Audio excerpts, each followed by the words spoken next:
درج ذیل میں ایک مضمون پیش کیا جا رہا ہے جس میں قربانی کی اصل روح حضرت ابراہیم علیہ السلام کی قربانی کا تاریخی و روحانی پس منظر اور اس کے اخلاقی و عملی اسباق کا تفصیلی ذکر ہے۔ پوری تحریر اردو میں ہے اور اسے مختلف حصوں میں منقسم کیا گیا ہے تاکہ قاری آسانی سے مطالعہ اور تمل کر سکے۔ تعارف قربانی کا تصور اور انسانی فطرت قرآن و سنت میں قربانی کا تصور صرف جانور کا ذبح کرنا نہیں بلکہ اس سے آگے ایک عظیم روحانی اور اخلاقی پیغام پوشیدہ ہے۔ انسان کے فطری میلانات میں خود غرضی خواہشات اور لالچ شامل ہوتے ہیں، لیکن روحانی تربیت کا تقاضا ہے کہ انسان اپنی ذات اور خواہشات کو اللہ کی راہ میں قربان کرنے کی کیفیت پیدا کرے۔ یوں یہ قربانی ایک اندرونی سفر کا نام ہے جس میں نفس کی مصلحتوں کو عبور کر کے اللہ کی رضا اولویت بنائی جائے، مادی و عارضی منافع پر اللہ تعالیٰ کی محبت، اطاعت اور شکر کو فوقیت دی جائے، ہمدرد ایثار اور انسانی بہبود کے جذبے کو پروان چڑھایا جائے۔ یہ مضمون اسی بنیادی نقطے سے آغاز کرتا ہے کہ قربانی صرف جسمانی فعل نہیں بلکہ انسانی روح کے ایک بلند ترین زاویے کی نمائندہ ہے۔ اس مضمون میں ہم حضرت ابراہیم علیہ السلام کے امتحان عظیم اور ان کے حوالے سے اسلام میں بدلے جانے والے تقاضے کو تفصیل سے دیکھیں گے اور جانیں گے کہ آج کے دور میں اس روح کو کیسے اپنایا جا سکتا ہے۔ پس منظر تاریخی حضرت ابراہیم علیہ السلام کا مطالعہ۔ حضرت ابراہیم علیہ السلام کو خلیل اللہ کہا جاتا ہے، یعنی اللہ کے دوست۔ ان کی زندگی کو اسلام، یہودیت اور عیسائیت تینوں مذاہب میں اہمیت حاصل ہنگر یہاں ہم ان کا حوالہ خاص طور پر قرآن و سنت کی روشنی میں لیں گے۔ قرآن میں متعدد مقامات پر ان کے امتحانات بیان ہوئے ہیں، مثلاً ایک دعوت توحید و بت پرستی سے جدائی۔ بچپن میں ہی انہوں نے کائنات میں اللہ کی وحدانیت پر غور کیا اور بت پرستی کو رد کیا۔ سورۃ الانبیاء 51-70 وغیرہ۔ 2 خلیل اللہ کا منصب۔ اللہ نے انہیں اپنے دوست کے مرتبے پر فائز فرمایا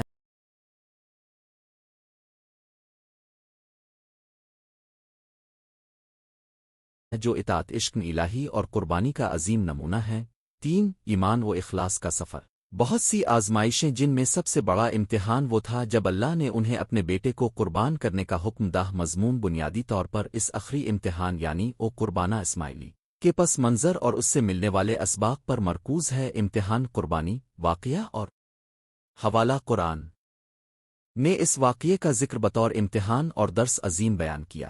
فیلمویا سلمیا او تلیا نلجبنین او نیادنیا این نبرین ما قید سے دوقت الروائی نویا ویزل نوے نجزن الماسینیے۔ سورۃ الصافت 105-107۔ یہاں او فلما سلما وار صدقت الراہ سے واضح ہوتا ہے کہ حضرت ابراہیم علیہ السلام اور ان کا بیٹا اسماعیل علیہ السلام دونوں نے اللہ کے حکم کے سامنے مکمل تسلیم و رضا کا مظاہرہ کیا اور بالآخر اللہ تعالیٰ نے جانور کا نسبن قربانی کیا۔ اسماعیل علیہ السلام کو نہ مارا اور بلند ترین درجہ عطا فرمایا۔ اوے بشویر نے ابن غلائم ہلن۔ سورۃ الصافت 101۔ قام توحید اور اعلیٰ اخلاق کے اس وعدے کے تحت انہیں ایک صاحب علمی اولاد سے خوشخبری دبان کا یہ واقعہ تاریخی اعتبار سے 2500 3000 سال قبل کا ہے۔ تقریباً اس دور کا تمرن کبا سے منسلک تصور، تاہم اس کا روحانی پیغام آج بھی ازل و ابد کے لیے تازہ ہے۔ قربانی کا اصل مفاہیم اطاعت و تسلیم۔ حضرت ابراہیم علیہ السلام کا اصل امتحان اللہ کے احکام کی بلا چون و چرا پیروی تے آہا ہے۔ اہم یہ ہے کہ اطاعت لفظی یا ظاہری نہ صرف کسی عمل فزیکل جانور ذبح کرنا کا نام ہو بلکہ دل کا وہ حصہ جو اللہ کی رضا کے لیے بے چینی اور خشوع پر مبنی ہو۔ جب کوئی عمل اللہ نے حکم دیا خواہ وہ دنیاوی مفاد کے خلاف کیوں نہ ہوتا ہو، اس پر چل پڑنا ہی اطاعت ہے۔ دوست ایمان و یقین۔ اس امتحان میں یہ سوال تھا، کیا حضرت ابراہیم علیہ السلام اس ہجرت قربانی کے نتیجے پر کامل یقین رکھتے تھے؟ قرآن کی عبارت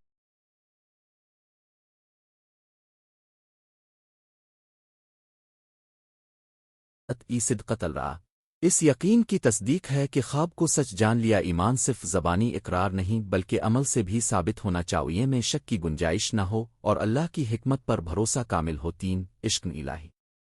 قربانی کا جذبہ محبت الہی سے پروان چڑھتا ہے۔ جب انسان اللہ سے محبت میں گزرتا ہے تو وہ اپنی لذتیں، خواہشات اور چیزوں کو قربان کرنے کو تیار ہوتا ہے۔ حضرت ابراہیم علیہ السلام کی زندگی اس عشق کا عملی نمونہ ہے کہ انہوں نے دنیاوی نفع و نقصان کی فکر ترک کر کے راست الہی کے لیے ہر شے قربان کی۔ 4 ایثار و فداکاری قربانی کا ایک پہلو دوسروں کے لیے ایثار بھی ہے۔ اسماعیل علیہ السلام نے بھی والد کے ساتھ مل کر امتحان میں حصہ لیا، اس طرح ایک مثال قائم کی کہ والدین اور بچوں میں بھی قربانی کا جذبہ ہونا چاہیے۔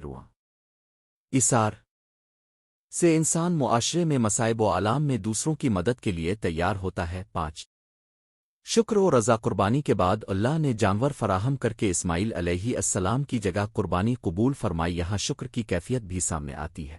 اللہ کی راہ میں جب کچھ دیا جائے لیا جائے تو ہر صورت اللہ کی رضا اور شکر کی صورت ہی اصل مطلوب ہے۔ شکر کے دل میں سکون ہوتا ہے اور قربانی کے بعد بھی دل میں خوشی و اطمینان برقرار رہتی ہے۔ حضرت ابراہیم کی قربانی کے اسبق ایک اللہ کی حکمت پر بھروسہ قربانی کے واقعے میں اللہ کا حکم بظاہر بے معنی مشکل معلوم ہو سکتا ہے۔ اولادہ عرف معاش میں بہت قیمتی ہوتی ہے، مگر اللہ حکمت کے مالک ہے اور انسان محدود فہم کا حامل عمان کا تقاضا ہے کہ اللہ کے احکامات میں حکمت تلاش کرنے کی بجائے اس کے بعد بھی یقین قائم رکھیں۔ حضرت ابراہیم علیہ السلام نے بالکلیہ اعتماد کو مقدم رکھا۔ 2 مقدمات قربانی کے لیے تیاری۔ حضرت ابراہیم علیہ السلام نے زندگی کے مختلف مراحل میں قلبی و عملی تیاری کی۔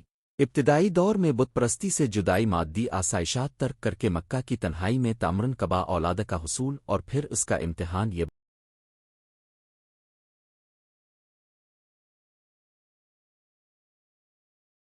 بتاتا ہے کہ قربانی کے لیے مرحلہ وار دل و دماغ کی تربیت ضروری ہے۔ 3 دعائیں اور مناجات۔ حضرت ابراہیم علیہ السلام نے بارہا اللہ سے ہدایت طلب کی، مثلاً رب حبلی من الصالحین سورۃ الصافت 100۔ دعا رکن بامیت ہے اور جب اللہ سے رابطہ مضبوط ہو تو امتحان آسان محسوس ہوتا ہے۔ قربانی کے امتحان سے پہلے اور بعد میں دعا کا ذکر اہم ہے تاکہ دل مضبوط رہے اور شکر کی کیفیت برقرار رہے۔ 4 خاندانی تعاون اور شراکت۔ قربانی کے اسب میں اسماعیل علیہ السلام کا تعاون نمایاں ہے۔ اسماعیل علیہ السلام نے بھی تسلیم و رضا کا مظاہرہ کیا۔ اس سے سبق ملتا ہے کہ روحانی معاملات میں خاندان قریبی افراد کے باہمی تعاون اور حوصلہ افزائی سے ہر امتحان آسان ہوتا ہے۔ ایک دوسرے کے ایمان کو مستحکم کرنے کی کوشش کریں۔ 5 سماجی پیغام۔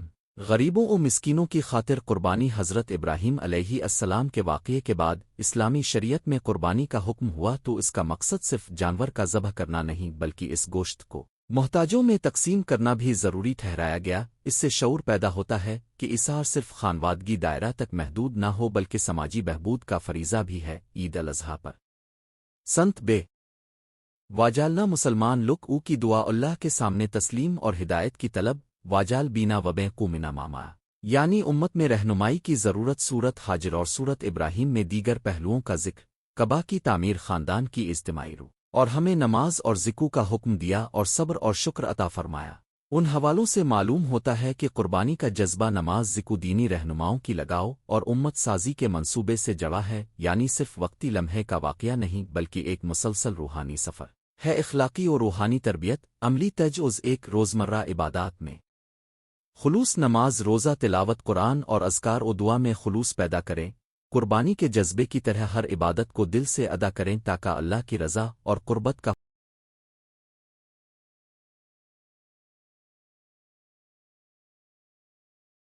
حصول ممکن ہو۔ 2 مالی ایثار، صدقات اور وقف۔ روزانہ، ہفتہ وار، ماہانہ بنیاد پر صدقہ دیں، کسی مسافر، یتیم، بیمار کی مدد کر وقف کے منصوبے بنائیں۔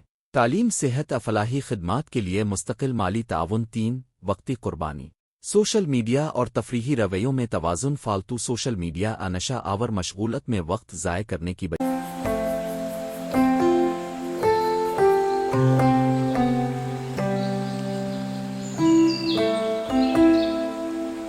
جائے علمی، تربیتی اور خدمت کے کاموں کے لیے وقت وقف کریں۔ اس سے داخلی سکون اور مقصدیت پیدا ہوتی ہے۔ 4 تعلق انسانی میں رحم و شفقت، دوستی، رشتہ داری اور معاشرت میں دوسروں کی ضروریات کا خیال رکھیں۔ چاہتے ہو تو پیار اور محبت میں قربانی دیں، نقدی وقت کی قربانی ہو یا کسی کی غلطی معاف کر کے امن قائم کرنا، سب قربانی کا ایک روپ ہے۔ 5 تعلیم و تربیت میں قربانی، اساتذہ اور والدین اپنے وقت اور محنت قربان کر کے بچوں کی بہتر تربیت، طلباء کو معیاری تعلیم اور معاشرے میں علم کے فیض کو پھیلانے کی کوشش کریں۔ یہ بھی ایک عظیم قربانی ہے جس سے آئندہ نسلیں فائدہ اٹھائیں گی۔ 6 ماحولیاتی اقدامات، بجلی، پانی اور دیگر وسائل کے بچاؤ کے لیے قربانی دیں۔ غیر ضروری استعمال کم کریں، ری سائیکلنگ کو پروان چڑھائیں، عوامی شعور اجاگر کریں، یہ زمین پر اللہ کی امانت کا خیال رکھنے کی صورت ہے۔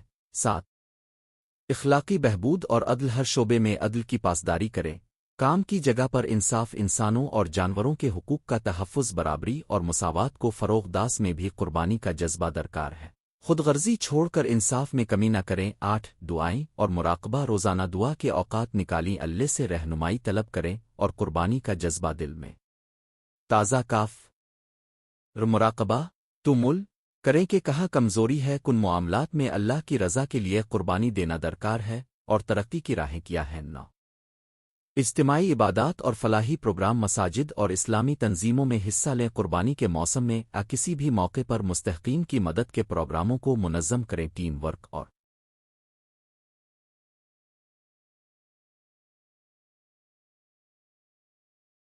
مشترکہ قربانی سے برکت بڑھتی ہے، قربانی کے روحانی ثمرات۔ قرب الہی، جب انسان اللہ کی راہ میں سفر کرتا ہے، قربانی دیتا ہے، تو دل میں اللہ کی قربت کا احساس ہوتا ہے، یہ احساس ہر امتحان میں حوصلہ دیتا ہے۔ 2 اخلاقی بلندی، ایثار، شکر، صبر، بھلائی اور عدل کے جذبات قوت پکڑتے آوانسان اپنے نفس کو پال کر ایک متوازن اور بااصول شخصیت بن جاتا ہے۔ 3 سماجی اتحاد اور بھائی چارہ، قربانی کے جذبے سے سماج میں اتحاد اور بھائی چارہ پیدا ہوتا ہے، مشترکہ کا فلاحی خدمات، مدد اور تعاون سے معاشرتی ٹوٹ پھوٹ کم ہوتی ہے۔ 4 ذہنی سکون اور اطمینان، قلب جو انسان اپنا احتساب کرتا ہے، اپنی خواہشات کو اللہ کی راہ میں قربان کرتا ہے، وہ ذہنی انتشار اور اضطراب سے دور رہتا ہے، دل میں اطمینان اور سکون ہوتا ہے۔ 5 امتحانات میں استقامت، قربانی کا مزہ چکھنے والا انسان ہر آزمائش کو اللہ کا توجہ اور بارگان ربوبیت میں پیش ہوتا ہے، اس سے ثابت قدمی پیدا ہوتی ہے اور مشکلات میں گھبراہٹ کم ہوتی ہے۔ 6 آخرت کی کامیابی، قرآن میں متعدد مقامات پر اللہ تعالیٰ نے اثار کرنے والوں مسلمانوں اور مومنوں کو جنت و قرب الہی کا وعدہ دیا، جو دنیا میں اللہ کی راہ میں قربانی دیتا ہے، اس کا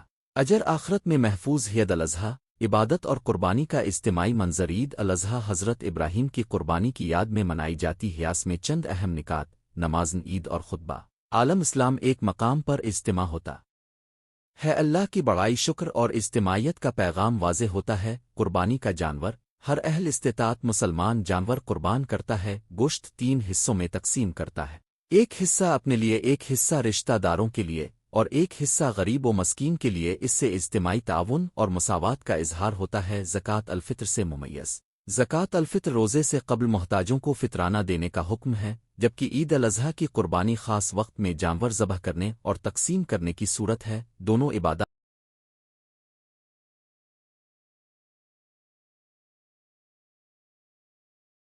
کا مقصد مشترکہ ہے، معاشرت میں کفالت اور نیکی کو پھیلانا۔ عرفہ کا مقام، عید الاضحیٰ سے پہلے 9 ذوالحجہ یعنی یوم عرفہ اہم ہے، اس دن دعا اور استغفار کا وقت ہے۔ حضرت ابراہیم علیہ السلام کے امتحان کی تیاری کی طرح مسلمان بھی اس دن اپنے گناہوں کی معافی اور اللہ کی رضا کے لیے دعا کرتے آ روحان اور اخلاقی تذکیر، امام مقرر خطبے میں قربانی کے حقیقی مفہوم، حضرت ابراہیم کے اسباق اور آج کے دور میں خادم انسانیت بننے کا پیغام دیتے ہیں۔ یہ تذکیر مقام عمل بناتی ہے، چیلنجز اور رکوٹ ہے۔ ایک، مادی خواہشات کی زیادتی، جدید دور میں لوگوں کی توجہ مادوت پر زیادہ ہے، کسی کو یہ سمجھانا مشکل ہوتا ہے کہ قربانی کا اصل مفہوم مادیوں میں نہیں بلکہ روحانی ترقی اور سماجی فلاح میں حیاس کے لیے علمی و تربیتی پروگرام ضروری ہے۔ 2 تعلیم و شعور کی کمی، قربانی کو صرف رسم کے طور پر دیکھنا عام ہو گیا، جانور ذبح کرنا، لیکن اس کی روحانی اور اخلاقی جہتیں کم لوگوں میں مشہور آؤ۔ مساجد، مدارس اور دینی تنظیموں کو چاہیے کہ عبادات کے پس پردہ معنی و منافع بیان کریں۔ 3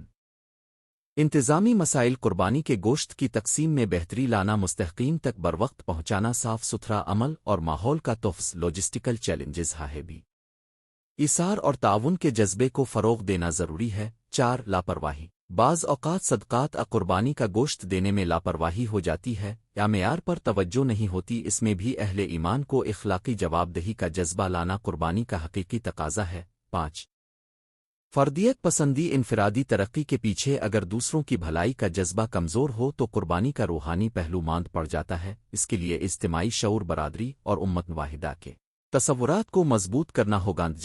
قربانی کی اصل روح کا ادراک اور عمل حضرت ابراہیم علیہ السلام کی قربانی صرف ایک تاریخی واقعہ نہیں بلکہ ایک زندہ درس ہے جو ہر دور میں انسان کو اللہ کی راہ میں اطاعت، شکر، یقین،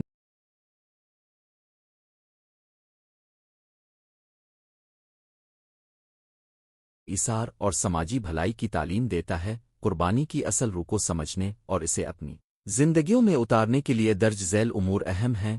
ایک، علم اور آگاہی۔ قرآن و حدیث کی روشنی میں قربانی کے معانی مطالعہ کریں، روحانی اہل بصیرت سے رہنمائی لیں۔ دو، دل کی تربیت۔ خود احتسابی کریں کہ کن معاملات میں اللہ کی رضا کے لیے قربانی درکار ہے، خواہ وہ مالی ہو، وقتی، نفسیاتی یا اخلاقی۔ تین، عملی اقدامات۔ روزمرہ زندگی میں ایثار اور خدمت کے مواقع لاش کریں۔ عید الاضحیٰ کی قربانی کے علاوہ سال بھر صدقات، فلاحی منصوبوں اور ماحولیات کی حفاظت میں حصہ لیں۔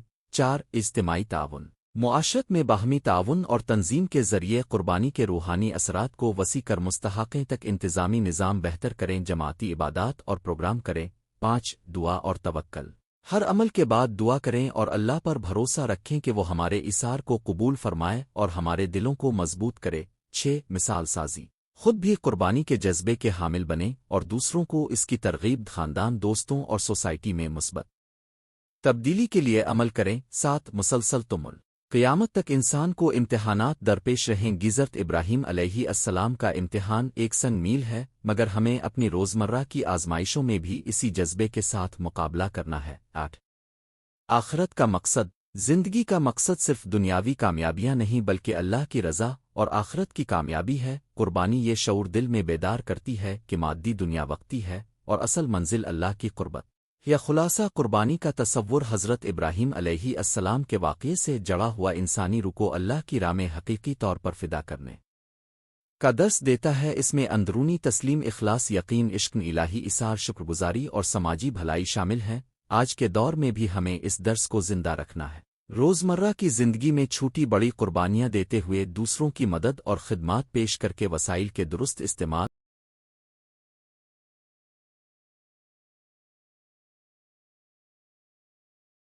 اور ماحول کی حفاظت کر کے اور ذہنی و نفسیاتی خواہشات کو اللہ کی رضا کے لیے قربان کر کے حضرت ابراہیم علیہ السلام کے نقش قدم پر چلنا ہوگا۔ اس طرح ہم حقیقی معنوں میں قربانی کی اصل روح کو سمجھ کر اپنی دنیا و آخرت کی کامیابی کا راستہ ہموار کر سکتے ہیں۔ اللہ ہم سب کو حضرت ابراہیم علیہ السلام کے اسوہ حسنہ سے فیض حاصل کرنے اور قربانی کی اصل روح کو اپنی زندگیوں میں نافذ کرنے کی توفیق عطا فرمائے۔